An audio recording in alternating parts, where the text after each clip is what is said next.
Hi, my name is Kristen and I'm your host for Icons of Naples, this series where we honor our Naples community heroes, our movers, shakers, and history makers who helped make our community the place we love to call home.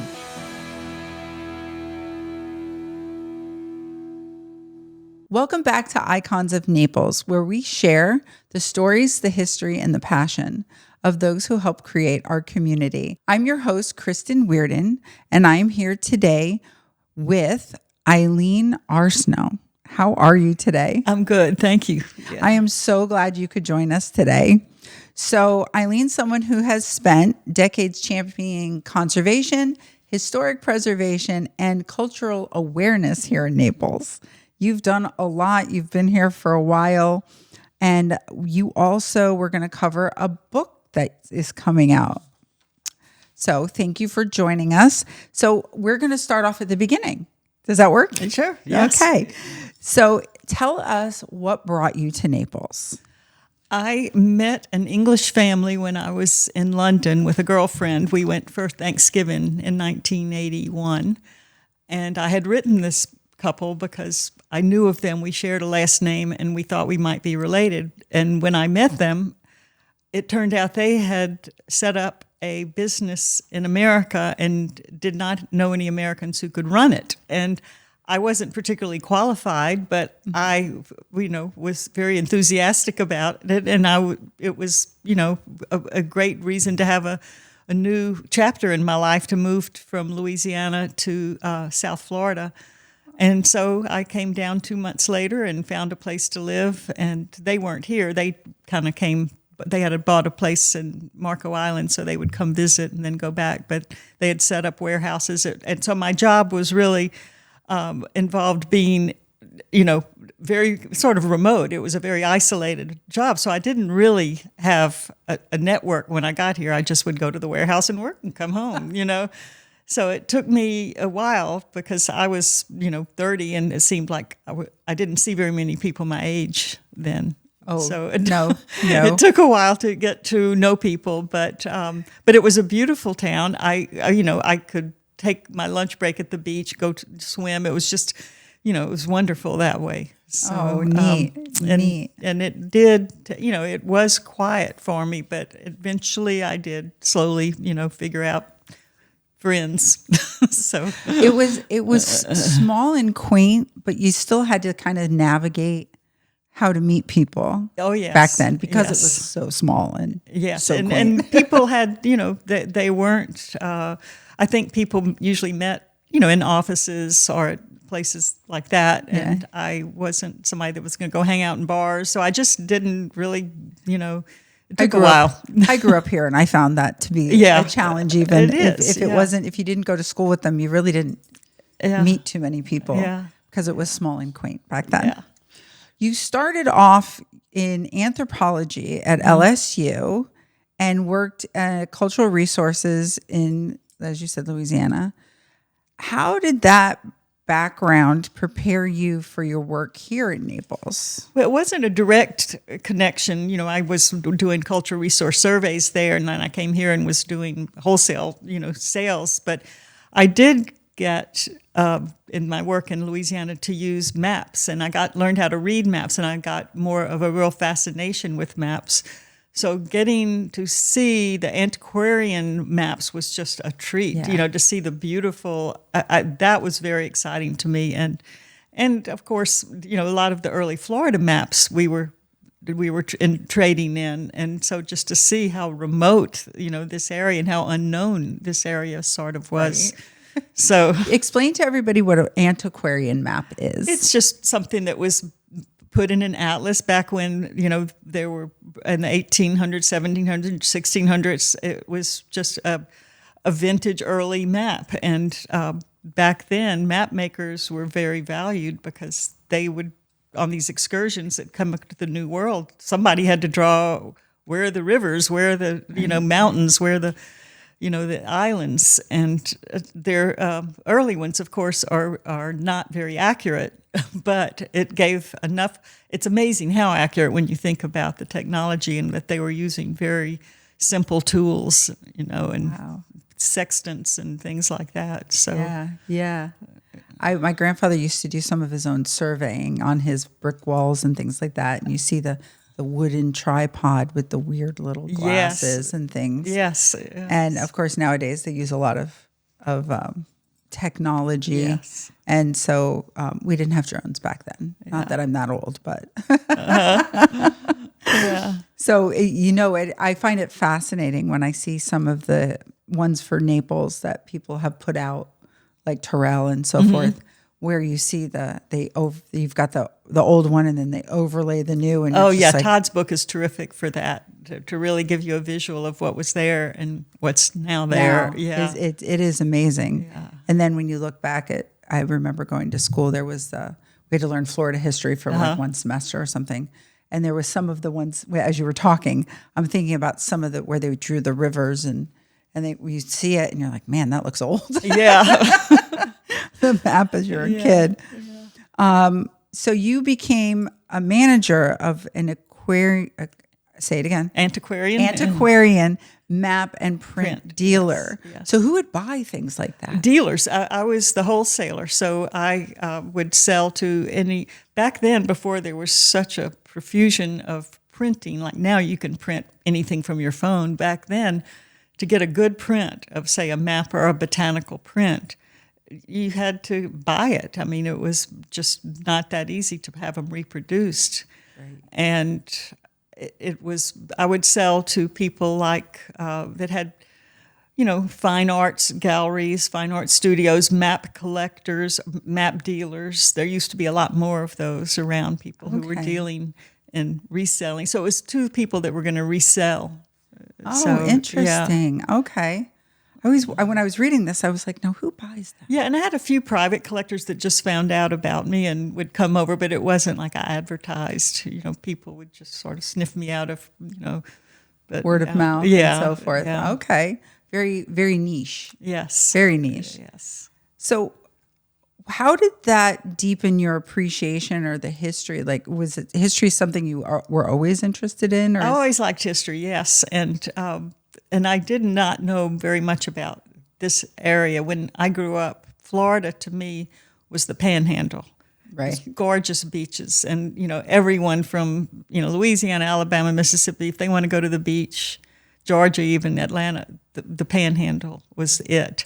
So this area was very unknown to me. And so just coming down here and getting involved just very slightly with the Historical Society, just going to meetings and learning about what the history of this place was kind of how I learned. And then when I met Paul, he's a real, as you probably picked up, he loves history and has done a lot. So, we both went to historical things together, fun things. So it was just a new education to learn about this area.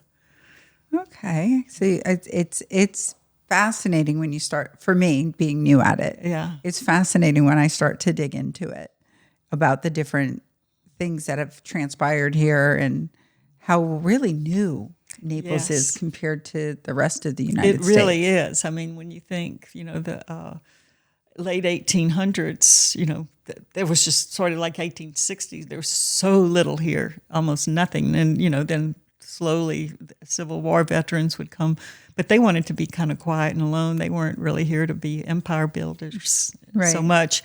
But, then other people got to see the attraction of it. And, one of the things that, I know we hadn't gotten to the book yet, but one of the things that sort of impressed me doing the homework for the book was how Walter Haldeman, had it not been for him, he was part of a group that invested here, and they built the pier, and they built the hotel, and they started selling lots, and we're just going strong. And within 2 years, all of his investors just sort of said, done, I'm out. So they had to put the whole thing up for auction. And it was just, when they finally put it on the auction block, they had it at noon, and he bid whatever, $45,000 or $50,000 for the entire thing, the pier, the hotel. Wow. 8,000 acres, all this, and any improvements, boats, all that. And they said, we have to postpone it for at least until the next ferry comes in, until the next boat comes in at 5:00, and maybe there will be another bidder. So they postponed it till 5:00. No other bidders. So his $50,000 got him all of that. And what if he had not done that? Would this have just sort of dissolved and gone back to the, I mean, I'm sure eventually someone would have come. They would have found it. They would have found it. And, but he kept it going. And they sort of considered the hotel like his guest house, because he pulled people here from Kentucky. And, it just grew slowly by word of mouth. But, it was sort of one man made such a difference. That it was the beginning of the beginning. It really was. Really? Yeah. So wow. That is an incredible beginning to our still new community. Yeah, it is. Yeah. How much it's grown, though. Yes, it has. Yeah. And speaking of new but historic, you and Paul live in, I've been to your house, beautiful, historic home, and it celebrated its centennial in 2018, which it's like a centennial sounds so big. Yeah. But then you think of where I'm from in Connecticut and things like that, and they're like on 200 plus, 300 plus. It's not impressive. Yeah. Like, but for here, I mean, your home it's such a time capsule of history. Yeah. Can you share some of your most memorable stories from your home? And also, most people don't understand how it anchors Old Naples. It is on the street that was the first street that connected the pier where you had to come in. There were no roads here to the hotel. And it's about 2 blocks, block and a half long. And at this stage, there are on the north side of the street, which is the side we're on, the rest of our block is owned by the Historical Society. Palm Cottage anchors that. Mm-hmm. And then, our house was built probably 20 years after Palm Cottage was built. And there have been so many wonderful stories there. And I feel like that house has a spirit, I have to say. Yeah. It pulls people. And when I first moved here, I was renting another place back then, and I saw an ad in the newspaper for an art show, and I was just compelled to go to it. But I was so new here, I'd only lived here 2 weeks, and I didn't know there was a 3rd Street North and a 3rd Street South. So by the time I rode my bike thinking I was a block away, I was kind of hot and sweaty, Yeah. But I went in, and it was this artist, Richard Siegelman. And I was just so, by then, not looking like somebody that should be at the port. Their thing was a little swanky, so I kind of did a real quick tour and left.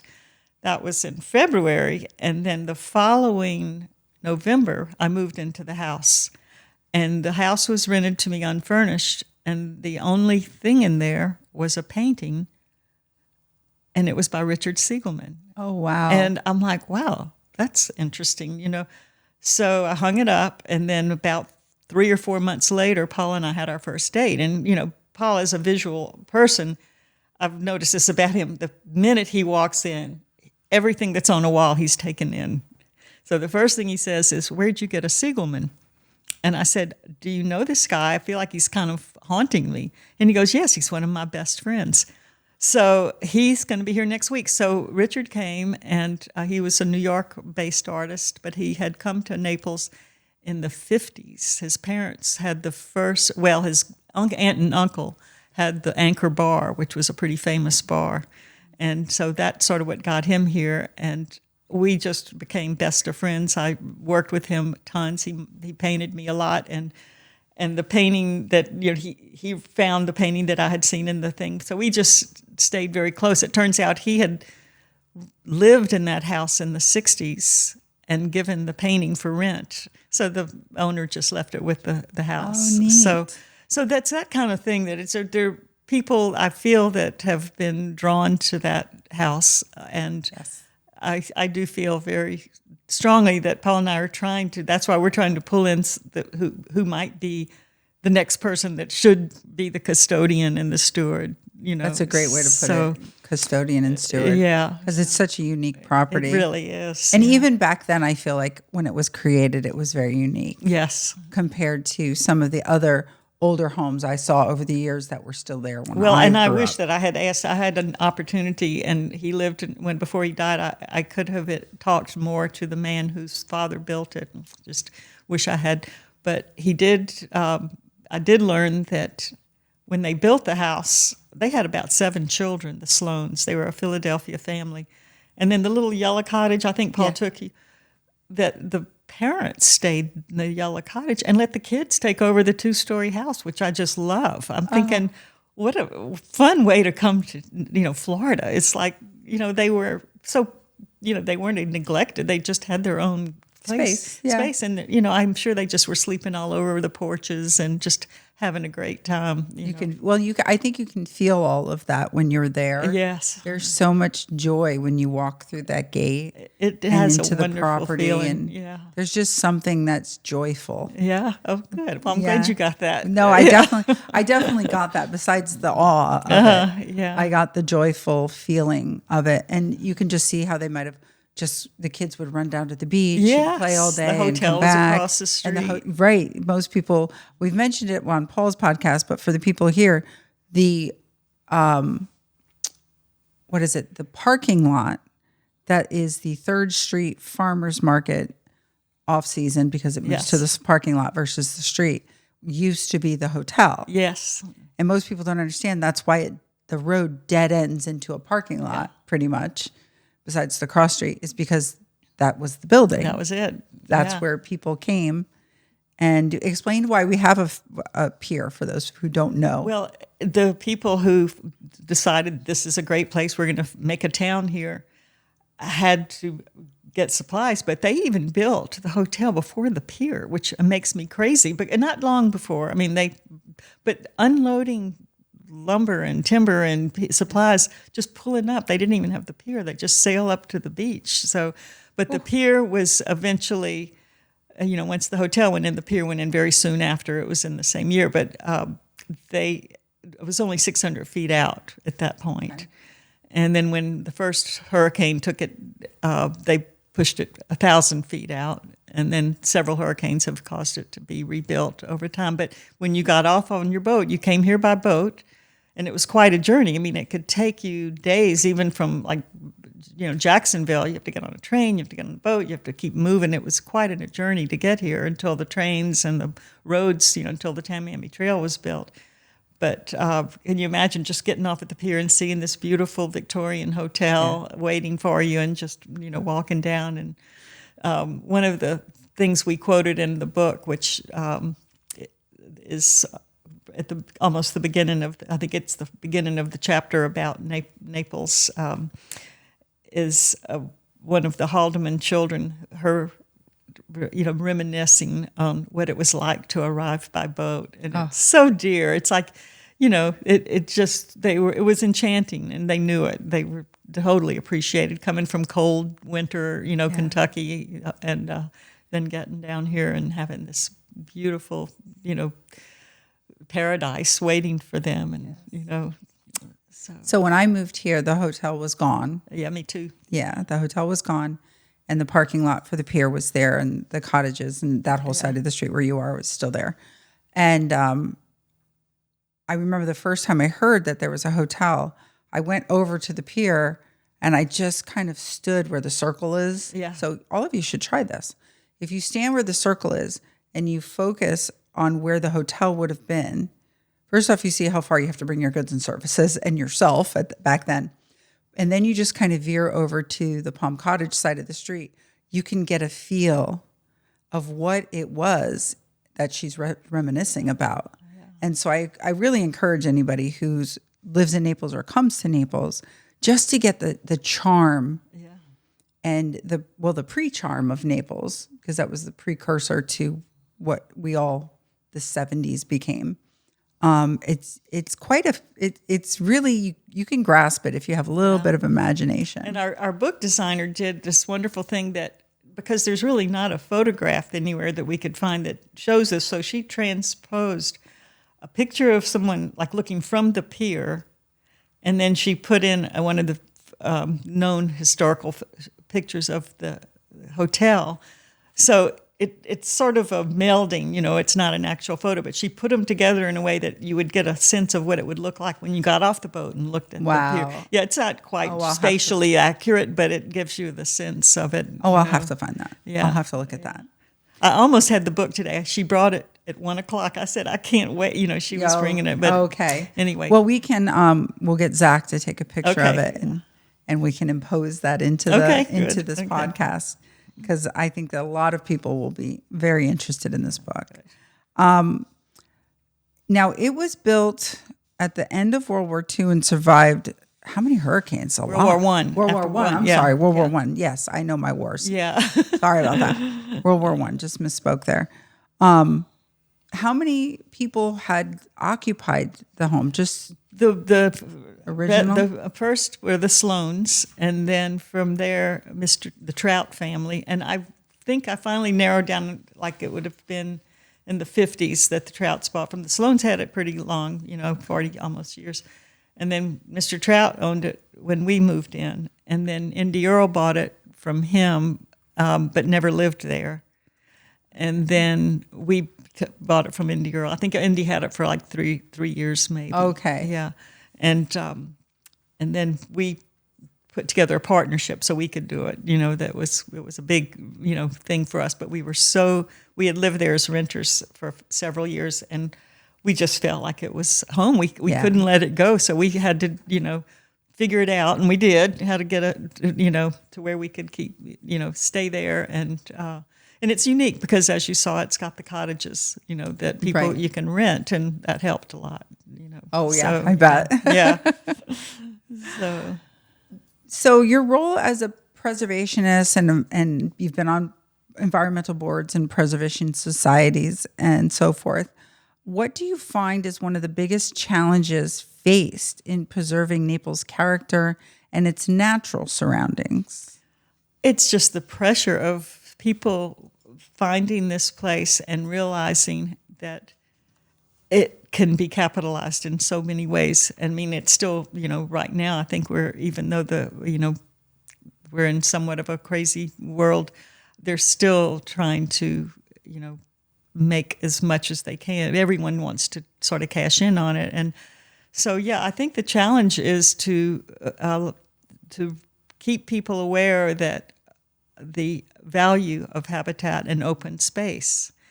Because I remember hearing a lot of people think, well, half of the county is owned, is in public ownership. Why do we need to have any more? And the answer is because we are still losing species. Our water is still in trouble.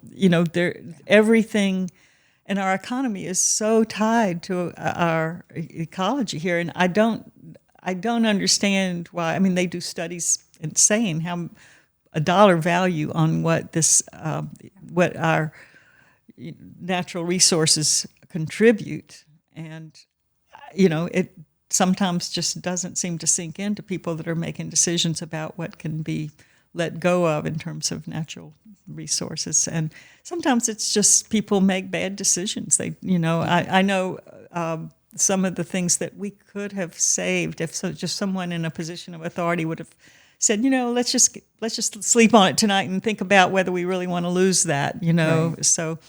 It's there is a pressure sometimes. I watch in some of these meetings, where they're like, "Well, we have to do this now, or we have to wait an entire year." Yeah, and it's just the nature of the way things flow, so to speak, in the development and political world, I guess.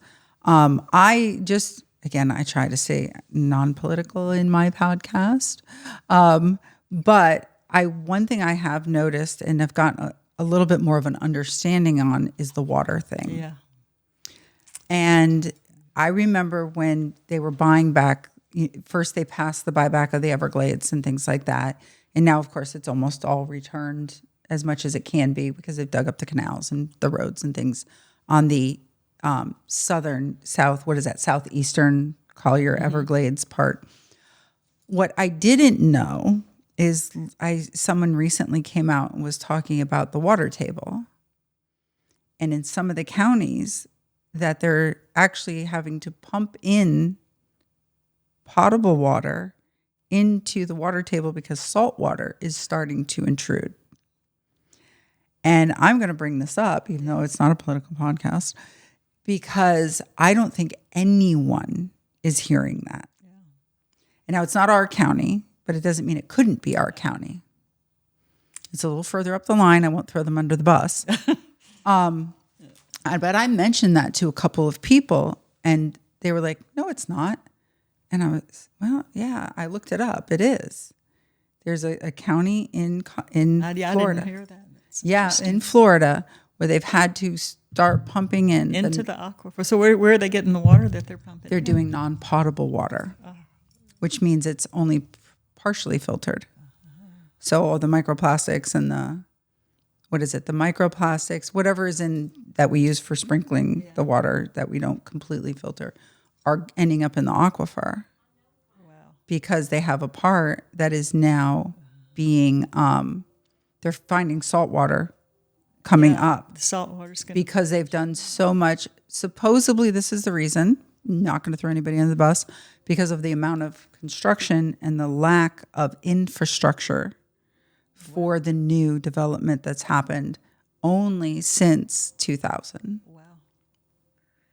And it's coming. I mean, it's still, And I started thinking about our newer community here.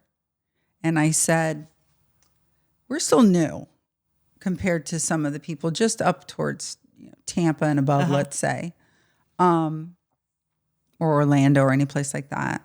But we're pretty shallow. I mean, you dig, you hit water. Yeah.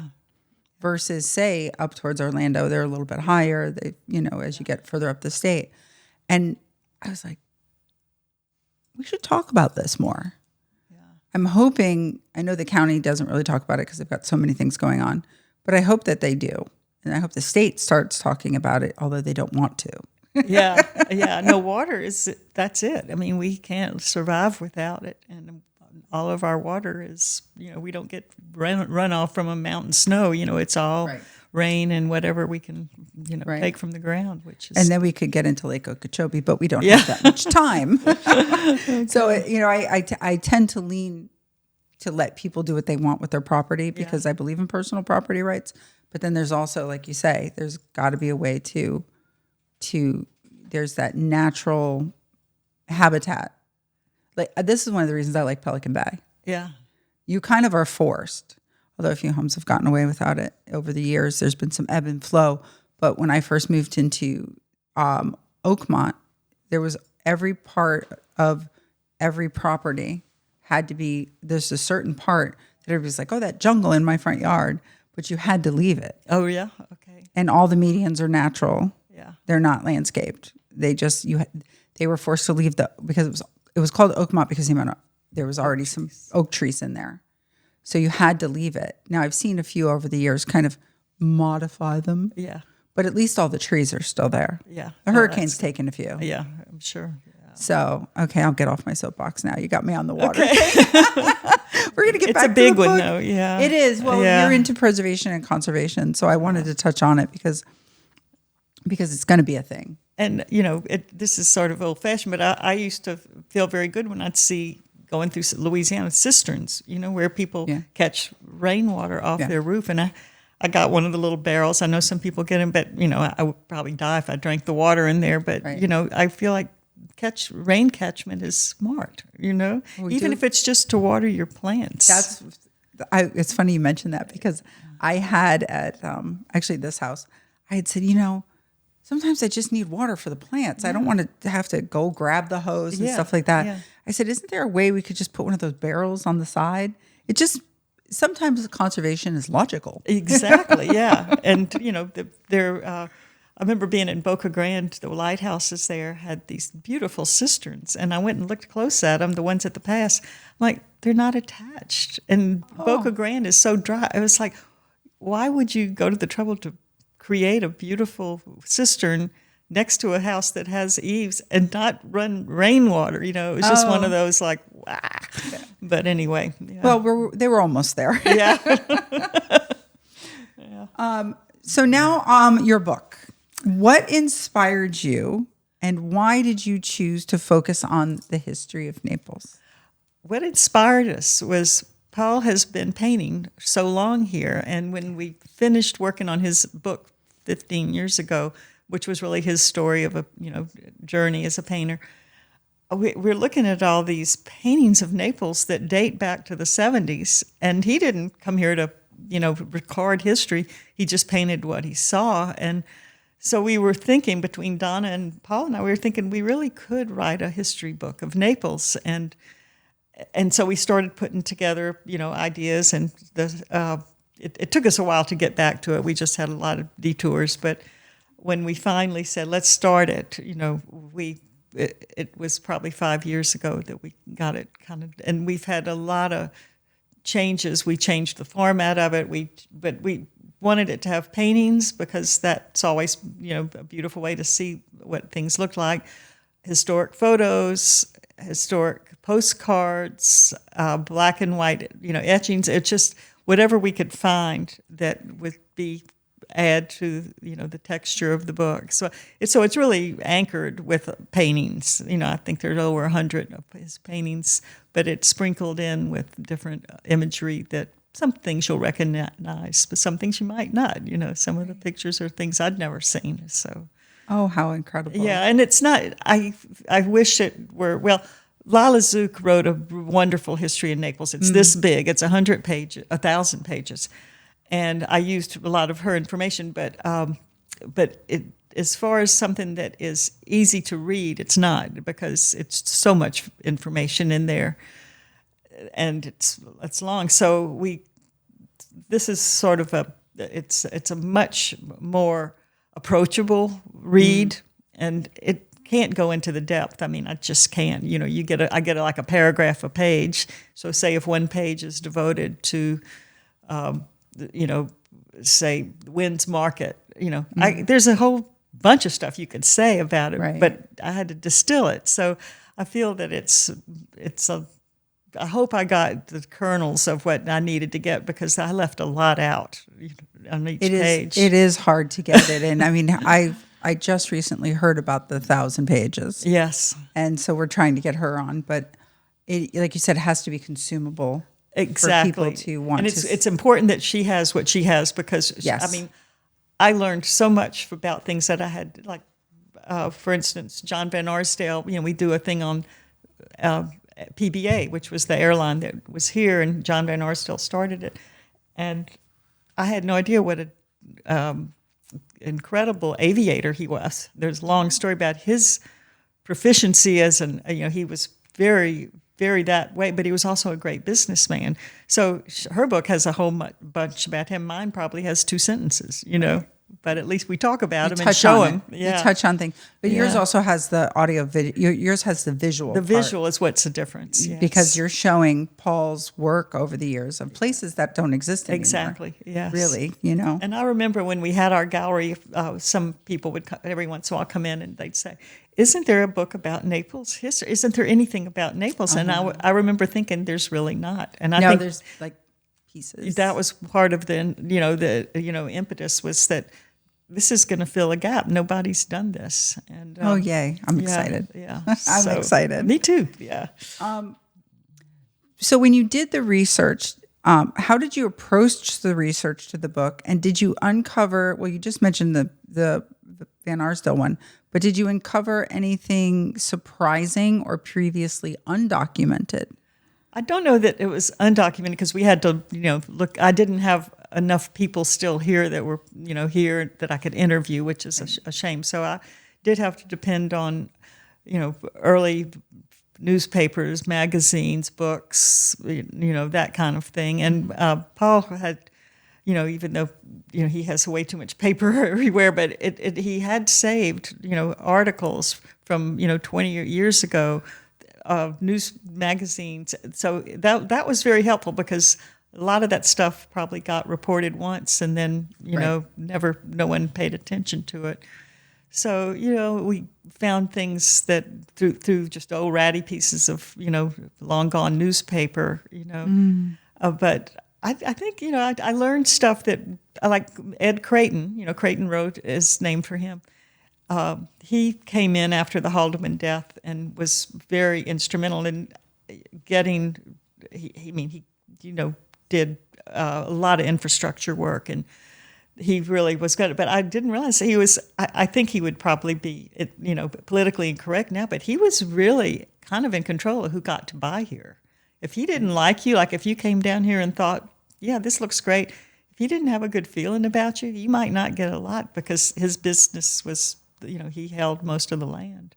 So that was sort of a surprise that but he had a vision, and he felt like this is what this should be. This should be a place that whatever his complete vision was. So well, it was so new and so small, that it, even if it might have been a little not to be done, people probably didn't notice either, because it was Naples was so small back then. Exactly. So small. Yeah. But that's probably why they created HUD. There was a few of those stories floating around the world. Yeah. Next question. I already asked you that one. Well, the book clearly has many stories. Is there one chapter or anecdote that you think will especially resonate with the people who read it? It's funny. We changed the format of the whole book like midstream.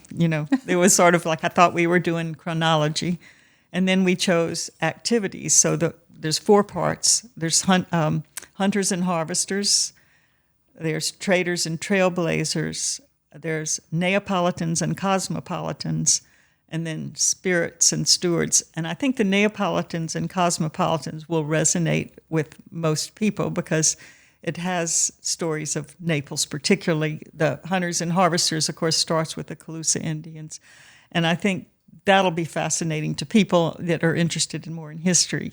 But the Neapolitans, cosmopolitans will be more relatable to a lot of people. Well, era-wise, yeah. Exactly. Yes. And, but it is interesting that when you think about the Calusa here, I mean, they were like it was such an amazing thing. But what's also interesting is when the archaeologists came down, when Cushing came to do the exploration on Marco Island and see what this was that they were finding, he brought an artist with him. And had he not, we would not know, because they were digging stuff that had been preserved in peat, and as soon as you pull it out, it gets oxidized and the color leaves. Right. And you don't have much time. So this artist would paint. So the colors that were on these masks and on these artifacts were recorded just in time. And, I don't know how they could preserve them. They had kind of primitive ways, but they took them back to the Smithsonian and the Philadelphia Museum of Art and, did whatever preservation techniques they could. But truthfully, having Will Sawyer there painting there as they're pulling them out, it makes you realize how important art is to the preservation of culture. Because then you would just be stuck with what was oxidized. Exactly, and they'd probably start disintegrating, and you couldn't see. I mean, it was like the masks themselves are, very vibrant and beautiful, but as he painted them. But then now it's like, I don't know what they look like. Probably not much. Well, and it kind of brings it full circle back to art. Yes, exactly. Yeah, and I don't know if modern expeditions would think everyone has a camera now, so you don't have to think about it that way. But yeah, the 1700s and 1800s. If you wanted to document what you were exploring, you needed an artist. So, right. Yeah. Oh, wow. Yeah. See, I never thought of it that way, but now I'm thinking of things I've read or things I've looked at or even museums I've walked through, and they have like an artist kind of depiction. Yeah. Yeah. Oh, okay. Yes. Look, I learned something else today. Yeah. I learned a lot. Why would you feel like, as a Naples resident, say myself or Zach over here, both long-term and newcomers, what do you think is most important for them to understand about the city's history or to be able to engage with it? I think people just getting to a lot of people still don't even know much about downtown, that it's still there. So many of the communities are self-sufficient and they don't. Mm-hmm. So just to see how it was a very relatively primitive but very paradisiacal place. And it was really based on the natural resources. I mean, if it weren't for the the bounty of the sea and, the wild hogs and deer. They had to live like, off the land. There weren't grocery stores necessarily in the beginning. Eventually, they had some. But just how dependent we all are on the resources that are provided us, and as you say that, I remember hearing, because I didn't move here till the late 70s. I remember hearing so many people say, they went fishing and they eat what they catch, or when I came here, there was still orange groves. Yes, right on 41. Yes. And most people don't know why the vineyards is called the vineyards. And so, again, we go back to that resource thing that we started off with. Yeah. That there's a lot of things that even just 30 years ago are not here. And all the roadside, little stands that you could buy citrus. And I buy miss that. our citrus stands. Yeah. Those were great. My mom sometimes would take me after school, because my grandfather probably wanted her to ship him some oranges or something. Uh-huh. And we'd go after school and they'd give me the orange, and you put the thing in it and you could squeeze the orange right out of the little plastic thing. Yeah. And you twisted off the little part and you stuck it in there. And I'd walk around just eating, drinking the juice, and then you open it up afterwards and you eat it. I'd forgotten about those little things. Yeah. And it was right over here where Wendy's is now, I think is where it was. Yeah, there were a lot more of them back then. I don't think we have a citrus grove till you get I think probably, and I think the last one is being now sold, and I just heard that this week. A development or some kind. So the citrus state will not have citrus, right? Wrap my head around that one, but here we are. Now, with your conservation work with the Audubon and other organizations, it intersects with history in interesting ways. Can you share, from your perspective, how natural history and human history intertwine with Naples, even though I feel like we kind of just touched on it? I think when I was looking at that question, I was like, I was thinking of the Norris family. Okay. And, he was so philanthropic here. Mm-hmm. And they were, Keewaydin Island, they kept that going. Mm-hmm. They rebuilt the pier after Hurricane Donna. They endowed the Del Norwigan State Park. Okay. And, so when I think of just the human history, like they were such a part of this community, and his daughter, Mrs. Gaynor, after him. And he was just one of these people that I feel got in his head. He understood the value of the of nature and preserving. And there was apparently back when I think it was the big cypress was going to be logged. And I think the sheriff of the county then went to Mr. Norris and just said, this is going to be sold and they're going to log it. And he just very quietly bought it. Oh. And, I love that his he didn't have to have a grandstand. He just did what he felt like he could do for this county. And I feel like the people who have that sensitivity to it can make such a difference to the natural history here, and especially if people have the means to buy property like that. A lot of people will do wonderful things for it that don't involve buying it, but they still can help preserve. But yeah, I think that the educating people about how valuable the natural systems are here is like one of the best things we can do. I agree. And that's part of the reason for the podcast. Exactly. Is to preserve as much of the history. I can tell you, you just mentioned Mrs. Gaynor. When I saw, it had been a while, I didn't know that she had passed. And when I saw that she had passed, it really kind of pushed the idea in my brain further to the front from the back of, we should preserve some history, or we should get these on tape, or we should, what are the books out there? It would pop in my head. Yeah. And then when I found out, I was like, wow, okay, we really need to do something. Yeah. That was kind of my catalyst, was her passing, because there was just a big chunk of history right there. And we do have a page in the book that's her family, and a great photo, thinking of images that, we kind of lucked into. And there's one of her husband and her parents in New York in probably the 40s, and they all look so happy. It's just a wonderful, early picture of her. But yes, they are wonderful role models for how... For mirroring your ability as well as your conservation. You can mirror it. Like just because you have the money to build it doesn't mean you have to build on it. If you can conserve it, but still maintain your ability to finance your life, so to speak, exactly. then you can do both. Yeah. And it kind of reminds me of some of the old world, we call it pre-income tax eras. Yes. Those big Vanderbilts or the Biltmores and being from up north, you hear a lot of those stories where they were like, well, we can build this big house, but we're also going to make a museum or endow something. And a lot of the gardens up there, Longwood Gardens, I think was somebody's personal, estate, and they left it to the, Right. So. I think that's when Palm Cottage was going through something, I want to say it was in the 90s. Uh-huh. There was a big push somewhere in the 90s about, and now I was only like in my early 20s, so I was only half paying attention to life at that point, of where they were trying to conserve more of different spaces around Naples.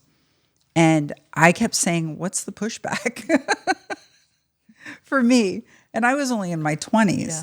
And for people who know me, I'm not a big left or right. Mm-hmm. I'm a logic. Yeah. I wish there was a group called the logical ones. Yes. This is just logical. Like, we want to conserve some green because you just built these 3 big things and you need some green to go with it, not the patch of grass you put between the buildings. Yeah. But I digress. Uh-huh. But it does tie in with the citrus thing, because when you were younger, a lot of people had yards and they had citrus trees.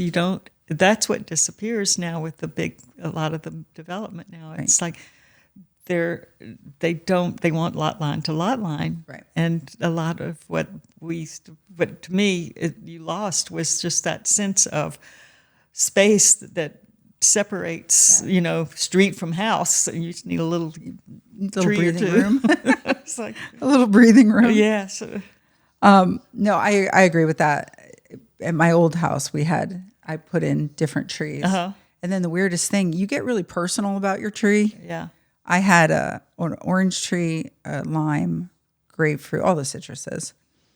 And when I built this huge house, I said, just put them in because I grew up with them. And then I'm like, why does this leaf have a spot? Call the guy. Why does my leaf, constantly? And then there was a big push about the citrus, some sort of citrus greening or some disease or something where you had to cut them all down. And I became very about what my leaves were doing on my trees. Yeah. So when you do put them in your yard and you pick the fruit from them and you're like, why are there spots on my fruit? You want to know why. Yeah. You kind of get involved. I think when you have stuff in your yard that you understand what it is.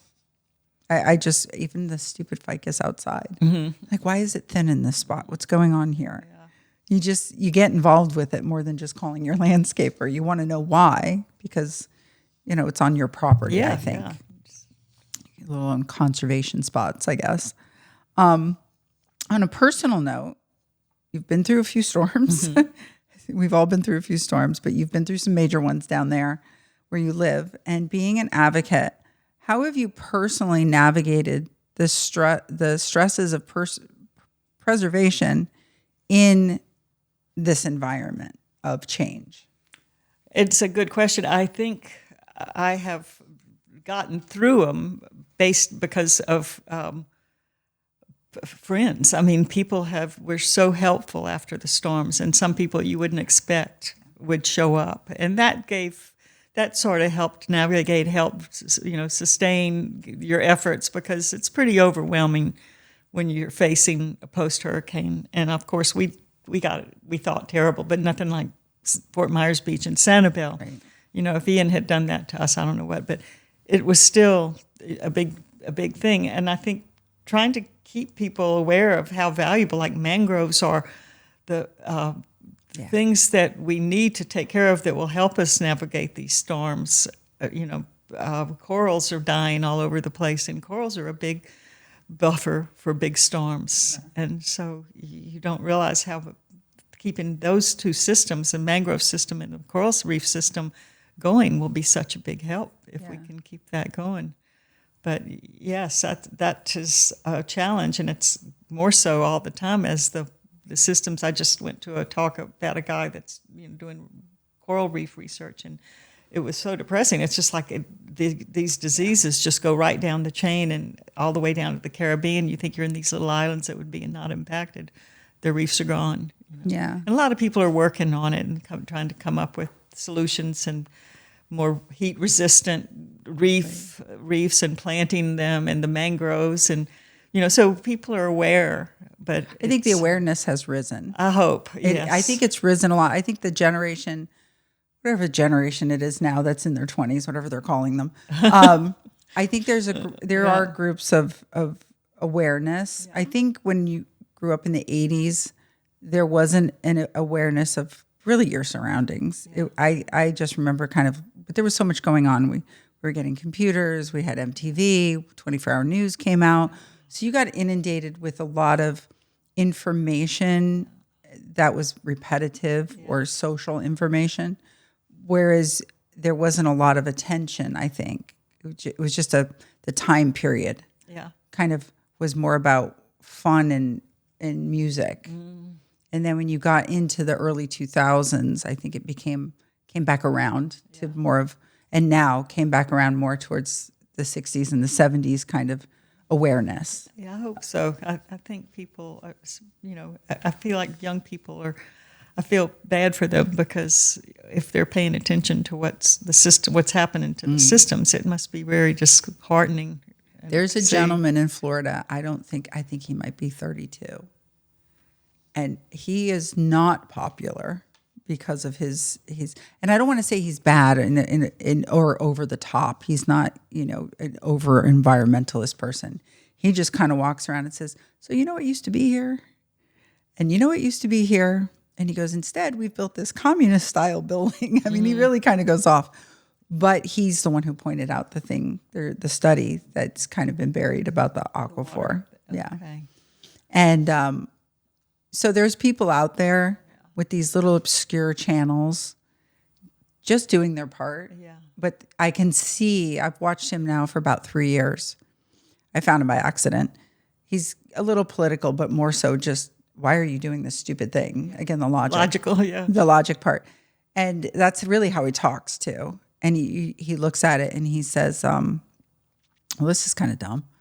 And then he just puts it out there. And I've watched him in 3 years, and he's really gotten a lot of traction, a lot of viewers. Mm-hmm. The downside is I think there's some people who are not happy with him. And unfortunately, that can make someone's life a little difficult in their community.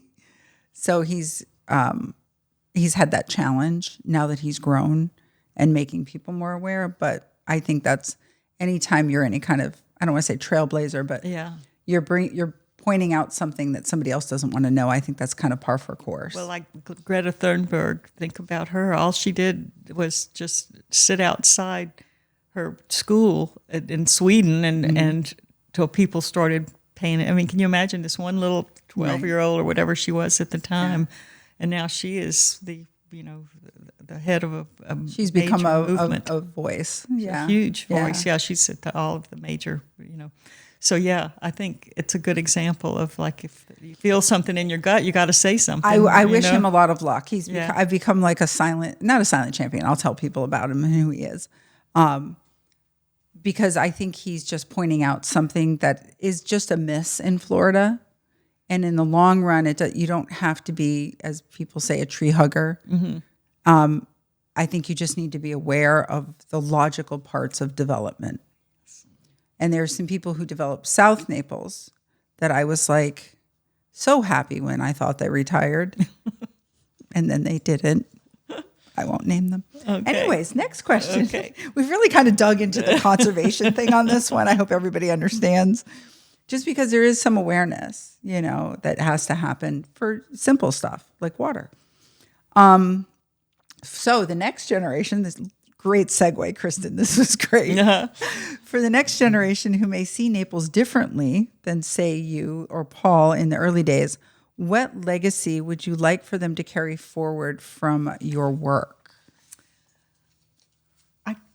I would love to think that one thing that they get is the importance of, I don't know if the word's personal connection or humanity, but I feel that we are on a general trend, especially next generations following us, where we are isolated from discussing things with people. And I everyone is sort of in their silo on their device.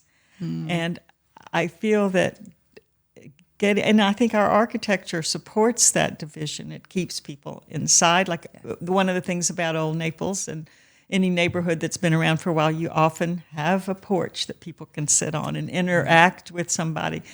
And I would hope that the one thing that they at least pay attention to is the importance of communicating with each other and with conversations. And, they'll go in whatever direction they feel they need to go to. But I am very, concerned that people are not the art of conversation is not encouraged and not very actively used. So I just hope that people can interact more and get and as far as our legacy, I just feel that whatever that resonates in their heart about things that should be preserved, that they will work towards preserving it. And they'll have their path. They might be totally different from what I would have expected, but just I think people following their gut and their heart is going to be the best way to go forward. So, I think that's beautiful. Because I think if people feel a little bit passionate about it too, if like you say, if they feel it in their heart, they're more likely to do it. Yes, and be successful at whatever. And this is probably a cancelable, comparison. But the little I've been reading about the Epstein books that are coming out, and the women who have been isolated because they were so ashamed and so terrified that that they went through this horror. But now there's like a sisterhood, and that they are supportive of, and it's the only thing that's comparable is that when people have something in their heart that they feel like they're the only ones that are carrying this. So if you have like a young person that feels very heavy about what's happened to the bears or the panthers, if they can know that somebody else is feeling that and talk to them, I think that is the key, is making sure the communications with these people, even if it's just to 2 or 3 other people, so you don't feel alone. Well, then you can brainstorm. Yes. When you have a few people to kick the idea around exactly. with. Yes. And that's how, like, if you think about all the things that have been created, whether it's conservation or development. Yes. That's kind of how they all started. That's how it starts. You get people talking. You just get people talking. But I also like how you said, people are on their devices or their phones, and we were with COVID, we were all inside. So we kind of we have to learn to communicate again, non-judgmentally. Yes. I think is the other trick, because I know people who are on the right, let's say, who feel like me. Well, that makes sense. Why aren't we doing that? Yeah. But because one side thinks that the other side, they think that they're crazy, or they think that they're too much of something. Yeah. They don't talk. Yeah. And I'm like, no, we need to talk. We need to talk. Because I can talk to Clyde, for example, or yourself or Paul, and understand, although I may not want to go that far with something, say maybe Clyde is into, but I can understand why he wants to do it. And I feel like there's some sort of middle ground, because I know this person over here is like, well, but there's only this small little patch we can do something with. I'm like, well, can you do it responsibly? Yeah. Because I think when you can have a conversation, because as I had Bill Barnett on, and he said, it's always been about growth. You're not going to stop growth. You have to manage it. And so how can we manage the growth and the conservation and make sure we move forward in the right way? Mm-hmm. And that's how I feel like this generation coming up is a little bit more aware, at least what I've seen. Yeah. At least what I've seen. And getting them outside. Like you said, a lot of people are I mean, I heard a long time ago that there are a lot of people that go to Lake Park Elementary School and have never been to the beach. And I was like, that seems crazy. They're less than a mile away. Yeah. And it's the most beautiful place, just to go. So We have miles and miles of it. Yes. And I don't know if that was even true. It was a while back, but I'm sure it is. Yeah. I'm sure it is because some kids are so plugged in, so to speak, or overscheduled. And that's a big part of it. I could see it being a combination of those two things. Yeah. And working parents, two people working versus years ago. And they go pick them up and get them home, feed them, get them to bed, get them their homework. And then on the weekend there's soccer, and then they kind of forget we have these beautiful things. And just being outside, I think for a lot of these kids, it's a very, very beneficial. I just look at them and say, well, at least you didn't have to ride your bike both ways to school and have the rain chase. I used to have the rain chase me home at 3:00. So as we wrap up, you and Paul are deeply engaged in the art scene here.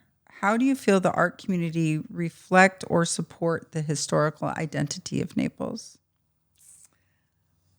Let me see if I can find, because I thought about that. I want to see if I can find it. The first thing that came to my mind was the book, how you're putting the art in the book. Yeah, that is definitely part of it. And the other thing is the arts community here, when I think of it as a community, because a lot of artists are sort of on their own and, doing their thing, which is understandable. But there is the United Arts Collier, which is the umbrella group. Mm-hmm. And I feel that it's very lucky that right now the head of it is this Alicia Dawn, who would be interesting to talk. She grew up in Naples and then went off and had a career as a ballerina in New York, and then came back here and is now the head of the umbrella. And I was thinking about it when I read your question. I thought it's really a wonderful thing that she has a childhood here and that she can, have that groundedness and understanding of what this place was.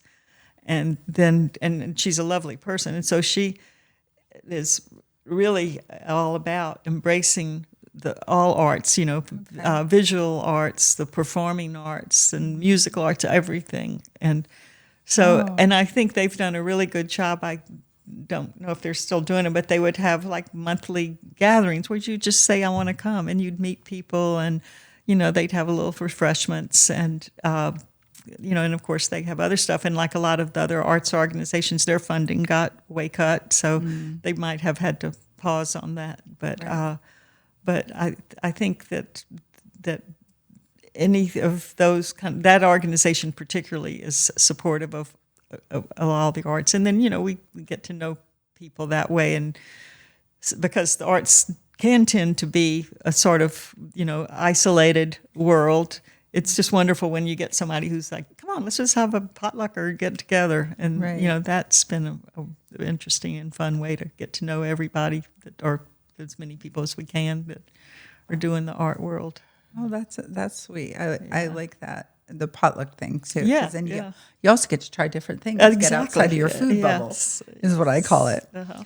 So if someone was listening and wanted to take one action this week to better connect with the history of Naples, what would you suggest?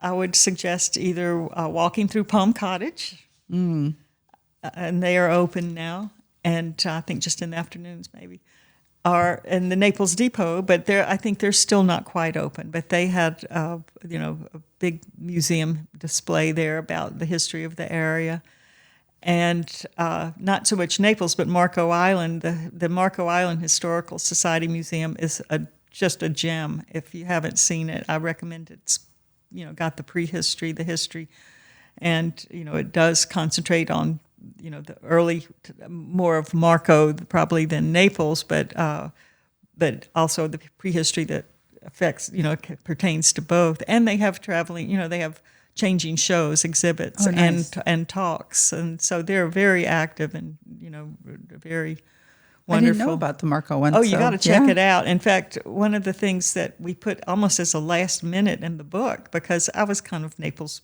We definitely have Marco, especially because of the Calusa find there. But there was a family called the Olds family. And I kind of heard about them, but I didn't pay enough attention. And then when I started reading a little more about them, it was this couple that came from around Philadelphia, a husband and wife. They were both doctors, homeopathic type doctors. They had 3 daughters, and they lived on the Marco River somewhere. And they were very, a lot of the people then that were there were very hardcore, hard scrabble, salt of the earth, fishermen, not educated. These people, the Mrs. Olds, made sure that her girls were educated. I mean, they had Hebrew, Latin, Greek, math, art. They had to take music. I mean, they played music. They had Sunday services there. They were so educated. It was just an amazing story. And there's great stories about them. And, they had this very classical education, yet they'd go out and, there's a picture of her with a bobcat that she shot slung over her back. And, so they turned out to be one of the more interesting families that I'd known about. And the doctor thought he was going to, have a living as a doctor, but there weren't that many sick people. Everyone here was living off the land and pretty healthy, working hard. And so he ended up growing mangoes and other fruits and selling them. So, that was part of where he ended up. And then I think he had to go off to the war. But, yeah, there's so many stories here that are worth. But, yeah, if you haven't been to the Marco Museum, they're closed Mondays, but Tuesday through Saturday, it's really that's really interesting. I did not know that existed. Yeah. So, and you tell us the name of the book again, and when it'll be out, and where we can find it. It's An Artful History of Naples and Collier County. Hopefully, it's going to be out in the next 2 weeks, and we are planning a book launch on December 4th. It's a Thursday at the new bookstore downtown. Okay. It's called Books on 3rd, even though it's off 3rd, above Ridgeway's restaurant. And they'll carry it. I haven't been to Barnes & Noble yet, but I'm hoping they will. We'll see how that works. And we will have it, I think Peachtree Home is going to carry it. Bruno's will probably carry it. The Paper Merchant will probably carry it. We haven't really established. And then, of course, they can always call us. We'll have them. We'll have our right. I feel like I'm leaving out a bunch of people. But we'll put it on our web. We're actually creating a website for the book. I think it's artfulhistoryoфnaples.com. And that'll tell where events are happening. We're having a book signing at Palm Cottage in January and a couple at Pelican Marsh in January, and Rookery Bay will be having something. Oh, right. Yeah. Yeah, we'll have a couple of things there, and we'll have it probably on December 5th at their holiday hootenanny. We'll probably have it there. So, and I would think the Marco Museum will probably want to carry it. So, well, since we're probably not going to publish until January-ish, okay, we will definitely put the show links, or the website links, great, okay, in there so people know where to find it. Good, and by January we should have it organized, have it all set and go. Yeah. That'll be fabulous. So, Eileen, thank you so much for joining us today and sharing your heart and your knowledge and all of your commitment to our community. It's truly, truly amazing. Well, thank you for doing this and for caring. Well, I grew up here, so, and like I said, I've just seen these stories slip away. Yeah. I feel like when you lose a story, you lose a little piece of history, and then it's harder to preserve it for the next person when they don't know it. Yeah. Exactly. Yeah. No, that's so true. This is So we're open to more guests. Eileen, thank you so much for sharing your heart and your knowledge and your lifelong commitment to preserving the history and beauty of Naples. And you're going to have a website for the book, correct? Tell me the name of the book again. An Artful History of Naples and Collier County. All right. So we're going to put that in the show notes for everybody out there so they can get a copy of this amazing book about the Naples history. And we're going to get some more guests on here. I know you have a few people for me. And thank you, everyone, for listening to our story about Eileen's book and the studio and the history that she has with Naples. And if you enjoyed this conversation, please remember to like, subscribe, follow, and share with all your friends and family and anyone who might be interested more about the wonderful history of Naples. Your support is really what helps keep this all going and getting all these stories together. And thank you very much to our technology sponsor, Robert of Philadelphia. Without them, we couldn't also bring you this amazing show. We'll see you next time on Icons of Naples.